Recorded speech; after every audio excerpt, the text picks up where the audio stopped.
ভগবানকে কোথায় পাওয়া যাবে, ভগবান কিন্তু নিজেই তার ঠিকানা বলে দিয়েছে। কিরকম জানেন? আমি যদি বলি যে কালকে আমার এই পরিমল দাকে কোথায় পাওয়া যাবে কালকে সন্ধ্যায়, তো পরিমল দা উনি কালকে সন্ধ্যায় কোথায় থাকবেন উনি যতটা সহজ করে না বলতে পারবেন, আর কেউ তো বলতে পারবে না। পারবে কি? উনি বলতে পারবেন কালকে সন্ধ্যায় উনি কোথায় থাকবেন। তদ্রূপ ভগবানও আমাদেরকে বলে দিয়েছেন যে ভগবানকে কোথায় পাওয়া যাবে। এর জন্য আমাদেরকে কিন্তু আর ছোটাছুটি করা দরকার হয় না। ভগবান এখানে কি বলেছেন যে যত করছি, যা কিছু করো, যা কিছু করো মানে কি? আজকে এখানে বৈষ্ণব সেবার আয়োজন করা হয়েছে, এটাই হলো ভগবানের কর্ম, ভাগবত কর্ম। ভগবান বলছেন যে এটা আমাকে অর্পণ করে করো, তাতে তোমরা আমাকে প্রাপ্ত হবে, এতে কোনো সন্দেহ নাই। যত করছি, যা কিছু করো। আজকে এখানে বৈষ্ণব সেবা হচ্ছে, এটাই হলো ভাগবত কর্ম।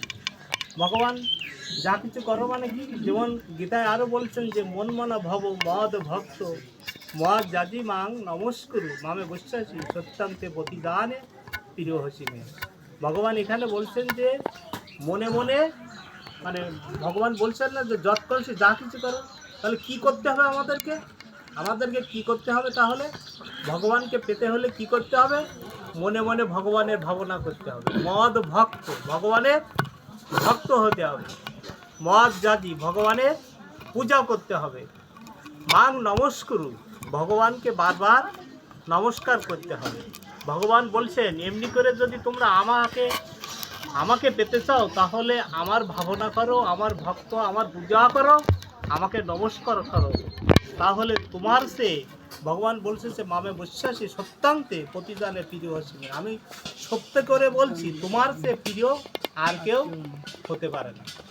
তাহলে এইটুকুনো কাজ আমরা করতে পারবো না? ভগবান কি আমাদের কোনো কিছু করতে বলছেন না, যে বলছেন যে মনে মনে আমার একটু ভাবনা করো, আমার একটু ভক্ত হও, আমার একটু পূজা অর্চন করো, না হলে আমাকে একটু নমস্কার করো।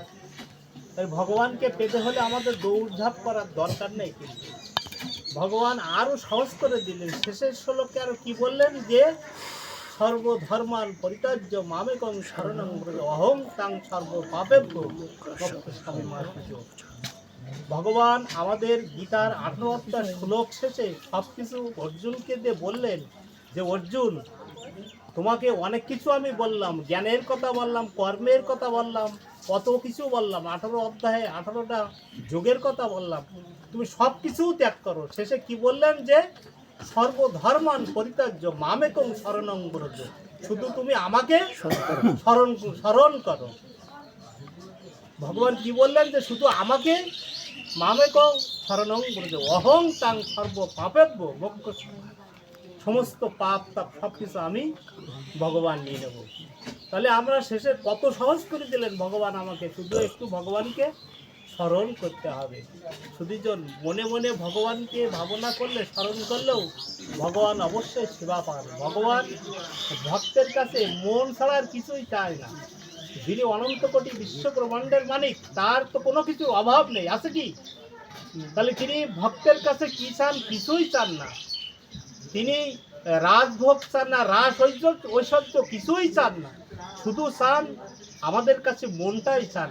মনেই বন্ধন, মনেই মুক্তি। মন আমাদের উদ্ধার করে নিয়ে যায়, মন আমাদের পতন ঘটায়। যেমন একই সিঁড়ি দিয়ে উপরে ওঠা যায়, আবার একই সিঁড়ি দিয়ে নিচে নেওয়া যায়। মানে মনটা আমাদের শুধু কি করতে হবে? ভগবানকে দিতে হবে। কিরকম জানেন? আমাদের যে তালা আছে না, একটা তালার একই চাবি দিয়ে আমরা যদি ডান দিকে ঘুর দেই কি হয়? তালাটা লেগে যায়। এবার বাম দিকে ঘুর দিলে কি হয়? তালাটা খুলে যায়, যায় না? একই চাবি দিয়ে একদিকে ঘুর দিলে লেগে যায়, আরেকদিকে ঘুর দিলে খুলে যায়। তদ্রূপ এই মনটা যদি আমরা সংসারে দেই, তারা কি হবে? আমরা বন্ধনের কারণ হয়ে যাব। এই জগৎ সংসারে আমার যাওয়া আসা ফুরবে না। এই ত্রিতাপ যন্ত্রণা থেকে আমার ভোগ করতে হবে। যদি আমরা মনটা সংসারের উপরে, বিষয়ের উপরে দেই, তাহলে মনটা আমাদের কোথায় দিতে হবে? ভগবানের উপরে দিতে হবে। মনে মনে আমরা ভগবানকে যদি স্মরণ করি, সংসার আমরা থাকি কিন্তু মনটা আমরা ভগবানের উপরে রাখি। সংসারের যতজন সদস্য থাকবে প্রত্যেকের প্রতি আমার যে 16 আনা কর্তব্য থাকবে, আমি কর্তব্য করব, কিন্তু মনটা আমার কোথায় থাকবে? ভগবানের উপরেই থাকবে। তাতে আমার এই বন্ধন থেকে মুক্ত হবে, তাছাড়া আর বন্ধন থেকে মুক্তি হওয়ার আর কোনো উপায় নাই। এই জন্য ভগবান বললেন যে যৎ করসি, মানে যা কিছু করো, তার মানে কি? ভগবানের কর্ম। যৎ শরণসি মানে কি? শ্রবণ করতে হবে আমাদেরকে কি শুনতে হবে? এই সাধু সঙ্গে হরিকথা শ্রবণ করতে হবে আমাদের। একমাত্র সাধু সঙ্গে হরিকথা শ্রবণের মাধ্যমেই আমাদের এই জীবের একমাত্র মঙ্গল এবং কল্যাণ, এই ছাড়া আর কিছুতেই হয় না। এই জগৎ সংসারে আমরা মনুষ্য জীবন লাভ করেছি কিসের জন্য? এক জামা কি আমরা বারবার কি পরবো? যদি আমরা ভগবানের ভক্ত না হতে পারি, ভগবানকে স্মরণ না করি, তাহলে আমরা আবার 84 লক্ষ জনিতে আমাদেরকে আবার ভ্রমণ করতে হবে, ত্রিতাপ যন্ত্রণা ভোগ করতে হবে। যদি আমরা ভগবানের শরণাপন্ন হয়, ভগবত ধর্ম করি, ভগবানের সেবা পূজা অর্চন করি, ভগবানকে নমস্কার করি, তাহলে আমরা এই এই আমরা ভগবানের সেই নিত্য ধাম, নিত্য গোলক বৃন্দাবন ধামে পৌঁছতে পারবো, এতে কোনো সন্দেহ নাই। এই ত্রিতাপ যন্ত্রণা থেকে মুক্তি পাওয়ার একমাত্র উপায় হলো মন মানা ভব মদ ভক্ত মদ জাতি মান নমস্কুরু। আমরা ভগবানকে মনে মনে ভাবনা করতে হবে, ভগবানের ভক্ত হতে হবে, ভগবানের পূজা করতে হবে, ভগবানকে নমস্কার করতে হবে। তাহলে আমরা এই মনুষ্য জীবনের একমাত্র সার্থকতাই হলো এই, এছাড়া আর কোনো সার্থকতা নেই। সুধীজন, আজকে এখানে বৈষ্ণব সেবার আয়োজন করে, বৈষ্ণব সেবার মহিমা আসলে খুবই গুরুত্বপূর্ণ। ভগবান নিজেই বলেছেন, আমার পূর্ববর্তী আলোচক উনি বলছিলেন, ভগবান বলছেন যে আমাকে যদি তোমরা মানে পাওয়ার চেষ্টা করো, অতি সহজে পাবে না, কিন্তু আমার ভক্তকে যদি তোমরা ধরো, তাহলে আমাকে অতি সহজে পাবে। এক শিষ্য গুরুদেবকে বলছে, গুরুদেব কি করলে ভগবানকে অতি সহজে পাওয়া যায় বলুন তো? গুরুদেব বলছে, যে পেয়েছে তারই চরণ ধরো, তাহলে যে পেয়েছে তার চরণ ধরো, তাহলে তুমি ভগবানকে সহজে পাবে। সুধীজন, এই জন্য ভগবান বলছেন যে বৈষ্ণব সেবা বা সাধুগুরু বৈষ্ণবের মহতের কৃপা ছাড়া ভগবানকে এই ভক্তিপথে আমাদের উত্তরোত্তর বৃদ্ধি কোনোদিন পেতে পারে না। সাধুগুরু বৈষ্ণব মহতের কৃপা ছাড়া আমরা এই পথে কোনোদিনই এগোতে পারবো না। এই জন্য আমাদের এই বৈষ্ণব সেবা মহিমা খুবই গুরুত্বপূর্ণ। বৈষ্ণব সেবা ছাড়িয়া নিস্তার পেয়েছে কেবা কোথাও। বৈষ্ণব সেবা ছাড়া আর কেউ কোনোদিন নিস্তার পেতে পারেনি। সুধীজন, বৈষ্ণব সেবা দেওয়ার জন্য একজন ভক্ত শেষ পর্যন্ত সে সমস্ত কিছুই, সংসার সব কিছুই শেষ করে ফেলেছে, শুধু বৈষ্ণব সেবা দিতে দিতে তার আর কিছুই নেই। তবুও সে বৈষ্ণব সেবা ছাড়াই না, সব কিছু নিঃশেষ হয়ে গেছে, মানে বৈষ্ণব সেবা দিতে দিতে শেষ পর্যন্ত দেখলো যে বৈষ্ণব সেবা কি করে দেবে, বৈষ্ণব সেবা ছাড়া সে থাকতেই পারে না।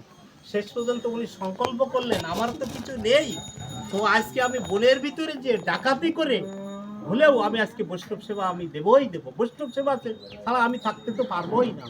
উনি সংকল্প করলেন এবং বনের ভিতরে গেলেন, ডাকাতি করবে ধারালো অস্ত্র নিয়ে উনি বনের ভিতরে প্রবেশ করলেন, যে আজকে আমি ডাকাতি করে অর্থ রোজগার করে আমি বৈষ্ণব সেবার ব্যবস্থা করব। উনি গেলেন বনের ভিতরে, সারাদিন সেখানে অপেক্ষা করলেন, কাউকে পেলেন না। কাউকে না পেলে তো ধন সম্পদ লুণ্ঠন করতে পারবে না, পারবে কি?